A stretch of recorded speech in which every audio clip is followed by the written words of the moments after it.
Hey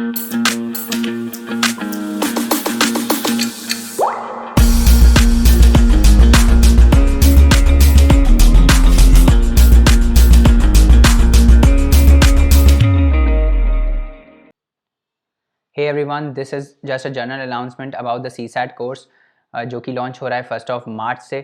course जो है वो 70% डिस्काउंट में चलेगा 1 तक। उसके बाद it will be restore to the normal price. So hurry up, register for the course. For more details, you can WhatsApp us on this number 7724886251.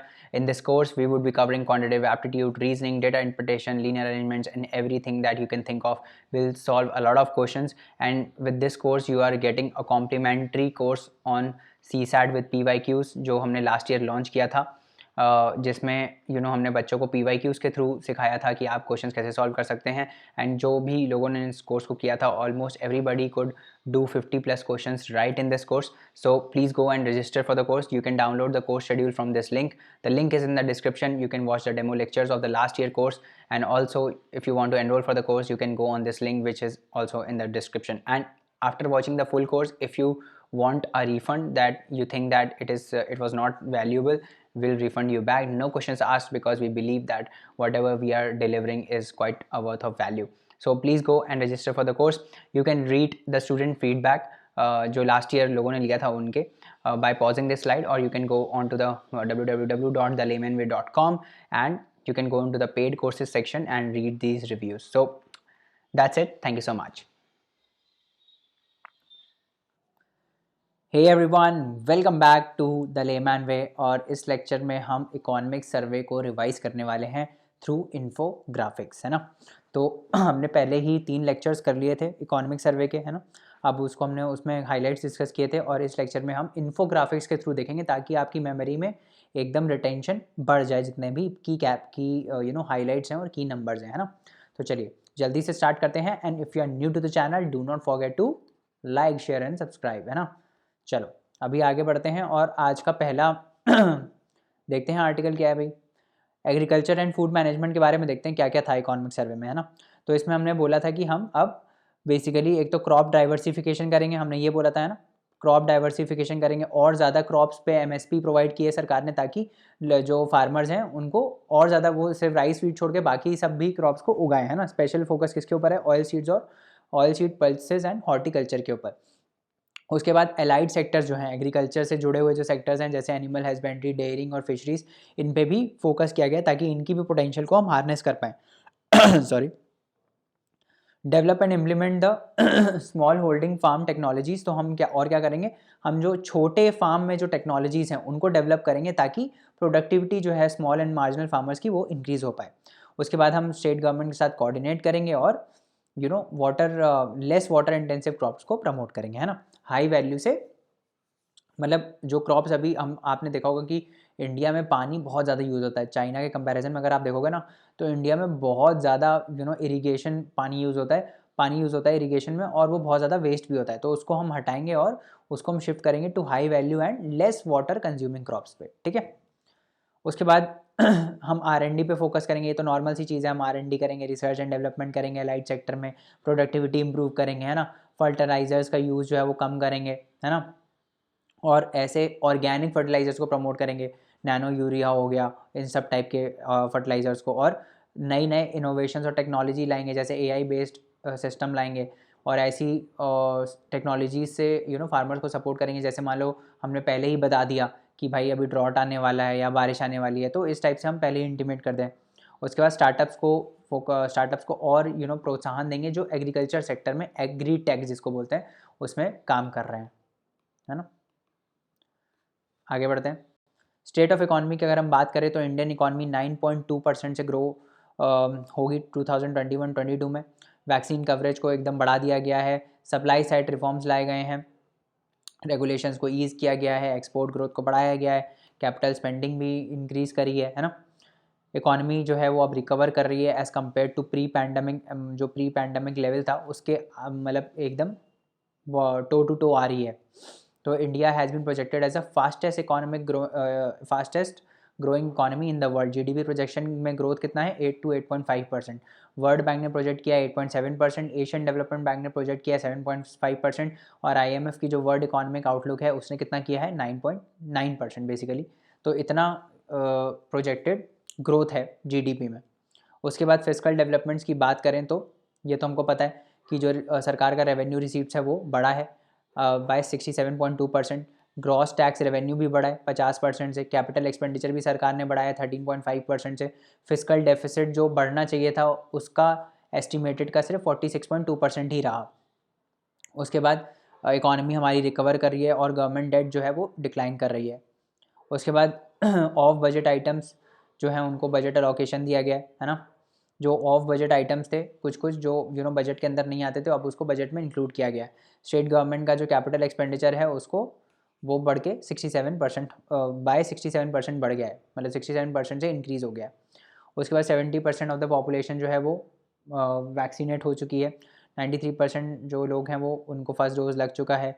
उसके बाद ये नंबर दिया 91.39 करोड़ को फर्स्ट डोज लग चुका है। सेकंड डोज 66.5 करोड़ को लग चुका है। 66.05 करोड़ को लग चुका है। टोटल जो है इन दोनों को प्लस कर लो तो ये नंबर आ जाएगा 157.94 करोड़ लोगों को वैक्सीन लग चुकी है ना। ये देख लो, one of the world's largest free vaccination programme in the world second largest population. तो लार्जेस्ट फ्री वैक्सीनेशन प्रोग्राम है दुनिया का इंडिया में। उसके बाद monetary management and financial intermediation की बात करें तो ईयर ऑन ईयर बैंक का जो क्रेडिट है वो इंक्रीज़ हुआ है 5.3% से 9.2% हो गया, मतलब बैंक अब ज़्यादा क्रेडिट दे रहे हैं। एनपीए जो है gross NPA schedule commercial banks का वो डिक्लाइन किया है टू 6.9% फ्रॉम 11.2%। और जो नेट एनपीए है वो भी डिक्लाइन किया है बाय 2.2%। ये ग्रॉस और नेट में क्या डिफरेंस होता है बताओ बताओ। ग्रॉस एनपीए और नेट एनपीए में क्या डिफरेंस होता है? तो देखो, ग्रॉस एनपीए जो होता है उसमें से जब हम प्रोविजनिंग माइनस कर देते हैं, मतलब प्रोविजनिंग समझ में आता है क्या होता है, तो नेट आता है। प्रोविजनिंग मतलब जैसे कभी कोई बैंक अगर लोन देता है ना, तो बैंक जब कोई लोन देता है तो उसमें रिस्क होता है कि भाई वो डिफ़ॉल्ट होने का रिस्क होता है, तो बैंक क्या करता है कुछ पार्ट ऑफ द लोन वो अपने पास एज अ रिजर्व रख लेता है, तो इसको हम बोलते हैं प्रोविजनिंग। तो जब हम टोटल जो ग्रॉस एनपीए होता है उसमें से ये वाला अमाउंट को माइनस कर देते हैं तो आता है नेट एनपीए, क्योंकि ये तो ऑलरेडी बैंक के पास है ना, ये तो उसने कवर कर लिया लॉस, ये इतना पार्ट तो लॉस में कवर हो गया। तो नेट एनपीए कितना हुआ हमारा माइनस जब हम कर देते हैं प्रोविजनिंग, तो उसको बोलते हैं। उसके बाद क्या CRAR जो है capital to risk weight asset ratio वो इंक्रीज़ हुआ है टू 16.5%। ये इंडिकेट करता है कि जो शेड्यूल कमर्शियल बैंक्स हैं उनकी फाइनेंशियल हेल्थ इंप्रूव हुई है। लिक्विडिटी की अगर हम बात करें तो वो सरप्लस में रही है, मतलब ज़्यादा लिक्विडिटी रही है, मनी सर्कुलेशन ज़्यादा रहा है इकोनॉमी में। क्रेडिट जो है एग्रीकल्चर सेक्टर को वो बढ़ा है, इसकी वजह से जो एग्रीकल्चर में ग्रोथ है वो आपको दिखेगा कि इंक्रीज़ हुई है, 3.6 से 3.9% हो गई है ना। तो इस वजह से एग्रीकल्चर में ग्रोथ भी बढ़ी है। उसके बाद अप्रैल की बात करें तो हम 89,000 करोड़ रेज हुए हैं बाय 75 IPOs। बहुत सारे IPOs आए हैं, बहुत सारे यूनिकॉर्न्स बने हैं, है ना। इंडिया थर्ड नंबर पे आ गया है total number of unicorn startups में। Indian markets outperform their peers. Economist survey points to the need of standardized framework for cross-border insolvency for increased access, recognition, cooperation, coordination। Insolvency को मतलब अच्छा करने के लिए स्टैंडर्ड फ्रेमवर्क बनाने की बात की गई है। उसके बाद सोशल इंफ्रास्ट्रक्चर एंड एम्प्लॉयमेंट की अगर हम बात करें तो जो सोशल सर्विसेज है उस पर जो खर्चा किया है सेंटर और स्टेट ने, वो इंक्रीज़ हुआ है कितने से 6.2% ऑफ जीडीपी था पहले, वो इंक्रीज़ होकर 8.6% ऑफ जीडीपी हो गया है। लेबर मार्केट इंडिकेटर्स में रिकवरी देखने को मिल रही है ना। एम्प्लॉयमेंट जो है अर्बन सेक्टर में वो प्री पैंडमिक लेवल्स पे अब आ रही है। जॉब फॉर्मलाइजेशन भी इंक्रीज़ हुआ है। EPFO की जो एम्प्लॉयमेंट प्रोविडेंट फंड में जितने लोग एनरोल हुए हैं वो इंक्रीज़ हुआ है ना। उसके बाद एलोकेशन ऑफ फंड जो है MG नरेगा को वो इंक्रीज़ हुआ है ना। उसके बाद इम्प्रूवमेंट इन सोशल इंडिकेटर्स जैसे total fertility rate, sex ratio etcetera. ये सब पहले हम की हाईलाइट्स में कवर कर चुके हैं, यहाँ पे हम सिर्फ रिवाइज कर रहे हैं। जो IIP है इंडेक्स ऑफ इंडस्ट्रियल प्रमोशन, उसमें ग्रोथ देखने को मिला है 17.4% से ग्रो करी है एज़ कम्पेयर टू -15.3 जो लास्ट ईयर था। All time high net profit to sales ratio रहा है लार्ज कॉर्पोरेट्स का, बहुत ज़्यादा प्रॉफिट कमाया है कॉर्पोरेट्स ने 10.6% जो कि ये रेशियो रहा। उसके बाद जो रोड कंस्ट्रक्शन है that has also increase by 30.4%। अभी जो एक दिन में जितने किलोमीटर ऑफ रोड बनती है that is 36.5 kilometre as compare to 28 kilometres जो लास्ट ईयर बनी थी। कैपिटल एक्सपेंडिचर की बात करें रेलवेज़ में तो वो भी इंक्रीज़ हुआ है, 5 गुना कर दिया गया है as compare to 2014 level to 2.15 lakh crore. Product link incentive scheme introduce हुई है बहुत सारे सेक्टर्स में, जिससे इंडिजीनियस मैन्युफैक्चरिंग को बढ़ावा मिले। Major boost provided to physical as well as digital infrastructure, तो डिजिटल और फिजिकल इंफ्रास्ट्रक्चर को बूस्ट करने की बात की गई। स्टार्टअप इकोसिस्टम भी बढ़ रही है, अभी हमने देखा। प्राइसेस एंड इन्फ्लेशन की बात करें तो एवरेज जो हेडलाइन CPI है, कंज्यूमर प्राइस इंडेक्स, जो रिटेल लेवल पे इन्फ्लेशन होता है, वो रिड्यूस हुआ है फ्रॉम 5.2% टू फ्रॉम 6.6% टू 5.2%। ये मेनली किस लिए हुआ है? क्योंकि फूड इन्फ्लेशन कम हुआ है। फूड इन्फ्लेशन 2.9% हो गया था, है ना, एज अगेंस्ट टू 9.1% जो कि लास्ट ईयर था। सप्लाई मैनेजमेंट भी हमारा अच्छा रहा है, इस वजह से भी हम फूड इन्फ्लेशन को कंट्रोल कर पाए हैं। प्रोएक्टिव मेजर्स लिए गए हैं पल्सेस और एडिबल ऑयल के प्राइसेस को मतलब इक्विलिब्रियम में लाने के लिए, ना ज़्यादा बढ़े ना ज़्यादा कम हो। होलसेल प्राइस इंडेक्स की बात करें तो वो शूट अप हुआ है टू 12.5%। होलसेल लेवल पे इन्फ्लेशन बहुत ज़्यादा बढ़ा है। क्या रीजंस हैं इसके रीज़न ये है, एक तो भाई लास्ट ईयर बहुत लो बेस था। लो बेस मतलब कि बहुत पिछले साल तो बहुत कम था ना WPI में इन्फ्लेशन, लॉकडाउन वॉकडाउन सब लग गया था, तो लो बेस था, जिस वजह से इस साल का जो है वो बहुत बड़ा होकर दिख रहा है। उसके बाद इकॉनमिक एक्टिविटी भी बढ़ी है बहुत ज़्यादा। इकॉनमिक एक्टिविटी बढ़ी है तो डिमांड बढ़ी है, डिमांड बढ़ी है तो क्या होगा? डिमांड बढ़ेगी तो इन्फ्लेशन बढ़ेगा। होलसेल लेवल पे डिमांड बढ़ी है। उसके बाद जो बाहर से इंपोर्ट हो रही है चीज़ें, उसके भी प्राइसेस बढ़ गए हैं, ट्रांसपोर्टेशन कॉस्ट बढ़ गए हैं, इंटरनेशनल मार्केट में क्रूड ऑयल के प्राइस बहुत बढ़ गए थे। तो इस वजह से ये सब रीजन्स है जिस वजह से होलसेल लेवल पे जो है वो इंक्रीज़ हुआ है बेसिकली इन्फ्लेशन। क्योंकि देखो अगर ऑयल का प्राइसेस बढ़ता है ना, ऑयल का, क्रूड ऑयल का प्राइस बढ़ता है तो सब चीज़ पे इफेक्ट पड़ता है। उसी से ही तो हायर फ्राइट कॉस्ट आ रही है, क्योंकि क्रूड ऑयल से पेट्रोल निकलता है, पेट्रोल डीजल जितना है वो सारा कॉमर्शियल व्हीकल्स में यूज़ होता है ना, तो ट्रांसपोर्टेशन कॉस्ट बढ़ जाता है। ट्रांसपोर्टेशन कॉस्ट बढ़ेगा तो हमारा ऑटोमेटिकली इन्फ्लेशन बढ़ेगा, है ना। तो ये रीज़न था। उसके बाद एक्सटर्नल सेक्टर की बात करें तो जो मर्चेंडाइज एक्सपोर्ट है और इम्पोर्ट है वो बहुत इंक्रीज़ हुआ है। इससे जो रिसीट्स आई हैं और पेमेंट्स आई हैं वो भी बढ़ी हैं। नेट सर्विसेज भी इंक्रीज़ हुई हैं। कैपिटल फ्लो की अगर हम बात करें तो net capital flow 65.6 billion dollars रहा पहले हाफ में। बैलेंस ऑफ पेमेंट जो है वो सरप्लस में रहा, मतलब हमने बाहर से अंदर ज़्यादा आया है पैसा और इंडिया से बाहर कम पैसा गया है। सरप्लस कितना रहा था? 63.1 बिलियन डॉलर्स का। जो फॉरेक्स रिजर्व्स हैं हमारे, दैट टच टू 633.6 बिलियन। अब आप ये बताओगे मेरे को कमेंट करके कि फॉरेक्स रिजर्व्स में क्या क्या इंक्लूड रहता है ना, 4-5 चीज़ जो भी इंक्लूड रहती हैं वो बताना कमेंट करके। इंडिया जो है वो 4th लार्जेस्ट हो गया है फॉरेक्स रिजर्व्स होल्डर में। और बाकी 3 कौन है? बताओ बताओ। चाइना, जापान और स्विट्ज़रलैंड। कराया था ना उसमें, चाइना, जापान और स्विट्ज़रलैंड, ये और 3 है। उसके बाद एग्रीकल्चर, फॉरेस्ट्री एंड फिशरीज़ की हम बात करें तो इसमें ग्रोथ देखने को मिली है। हमने देखा था ना 3.6 से 3.9% ग्रॉस वैल्यू एडेड हो गया इसका, तो इसमें ग्रोथ देखने को मिली है। सर्विसेज सेक्टर की बात करें तो 8.2% से ग्रो किया है पूरा ओवरऑल सर्विस सेक्टर। उसके बाद म्यूटेड रिस्पॉन्स रहा है, muted response of second wave shown by high frequency indicators like purchasing managers index and air and rail freight. Purchasing manager index क्या होता है?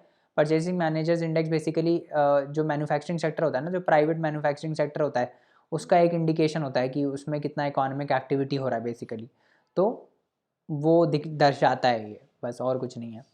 21.6% ग्रोथ हुई है सर्विसेज एक्सपोर्ट में, जो प्री पैंडमिक को भी सरपास कर गई है, प्री पैंडमिक से भी ज़्यादा थी। 16.7 बिलियन डॉलर्स का FDI आया है सर्विसेज सेक्टर में, जो कि टोटल FDI का 54% है। तो ये आपको याद रखना, IT सेक्टर ग्रो कर रहा है, सर्विसेज सेक्टर ग्रो कर रहा है। इंडिया का जो शेयर है वर्ल्ड कॉमर्शियल सर्विसेज में, वर्ल्ड कॉमर्शियल सर्विसेज एक्सपोर्ट में, वो इंक्रीज़ हुआ है to 4.1% in 2020। 14,000 new startups register हुए हैं एज़ कम्पेयर टू 700 जो पिछले साल थे। इंडिया अब जो है वो 3rd नंबर पे आ गया है लार्जेस्ट स्टार्टअप इकोसिस्टम में दुनिया में। मेजर रिफॉर्म्स की अगर हम बात करें तो IT BPO सेक्टर में आए हैं, IT BPM सेक्टर में भी आए हैं, है ना। And opening of space sector to private players, तो इस स्पेस को अब टेलीकॉम जो है, टेलीकॉम स्पेस को प्राइवेट प्लेयर्स को भी ओपन कर दिया गया है। उसके बाद 44 इंडियन स्टार्टअप जो है उन्होंने यूनिकॉर्न स्टेटस का मतलब यूनिकॉर्न मतलब जो $1 बिलियन का इवैल्यूएशन जिनका हो जाता है, उनको वो अचीव कर लिया है, taking the total tally to 83, correct. उसके बाद फिजिकल डेफिसिट की बात करें तो फिजिकल डेफिसिट जो है प्रोविजनल एक्चुअल्स कितना था? 9.2% हो गया था। अब ये एस्टिमेटेड है कि ये जो 21-22 है उसमें कम हो गया, 6.8% हो जाएगा, करेक्ट। उसके बाद फूड गेन प्रोडक्शन की हम बात करें तो फूड गेन प्रोडक्शन जो है वो इंक्रीज़ हुआ है टू 308.6 मिलियन टन्स, अब हो गया है। उसके बाद फॉरेक्स रिजर्व्स की बात करें तो ये भी कंटिन्यूसली इंक्रीज़ हो रहा है ना, पिछले 4 सालों में। अभी कितना हो गया, $633.6 बिलियन। जीडीपी ग्रोथ की बात करें तो जीडीपी ग्रोथ पहले पिछले साल अगर आप देखोगे -7.3 था, इंक्रीज़ हो गया 9.2 हो गया है, अब प्रोजेक्टेड है कि 8.8 to 8.5% हो जाएगा, है ना। इंडस्ट्रियल ग्रोथ की बात करें तो इंडस्ट्रियल ग्रोथ नेगेटिव से शॉर्ट अप की है ऊपर टू 11.8%। इन्फ्लेशन की हम बात करें तो CPI इन्फ्लेशन जो है दैट इज़ अमाउंटेड टू 5.2%, और जो होलसेल प्राइस इंडेक्स है दैट हैज़, उसका इन्फ्लेशन कितना है 12.5%। ठीक है, तो ये रेड लाइन और ये वाली लाइन को याद रखना, कौन ज़्यादा है कौन कम है। इससे पहले जो था, इससे पहले CPI ज़्यादा था, WPI कम था, अभी WPI ज़्यादा है, CPI कम है, ये याद रखना, ये सब है ना। सर्विसेज सेक्टर की अगर बात करें तो सर्विस सेक्टर भी जो नेगेटिव ग्रोथ है वो शॉर्ट अप करा है ऊपर टू 8.2%। ये सारे ना ऐसे विजुअल्स याद रखना तो याद रहेगा। उसके बाद स्नैपशॉट देख लेते हैं एक बार, ये हमने पिछले लेक्चर में भी देखा था। वैसे जीडीपी ग्रोथ है ये हमने देख लिया, फिजिकल डेफिसिट 6.8% हो गया, इन्फ्लेशन 12.5% है, CPI 5.2% है, फॉरेक्स रिजर्व ग्रो किया है, एग्रीकल्चर सेक्टर में भी ग्रोथ देखने को मिली है, इंडस्ट्रियल सेक्टर में भी ग्रोथ देखने को मिली है, और सर्विसेज सेक्टर में भी ग्रोथ देखने को मिली है ना।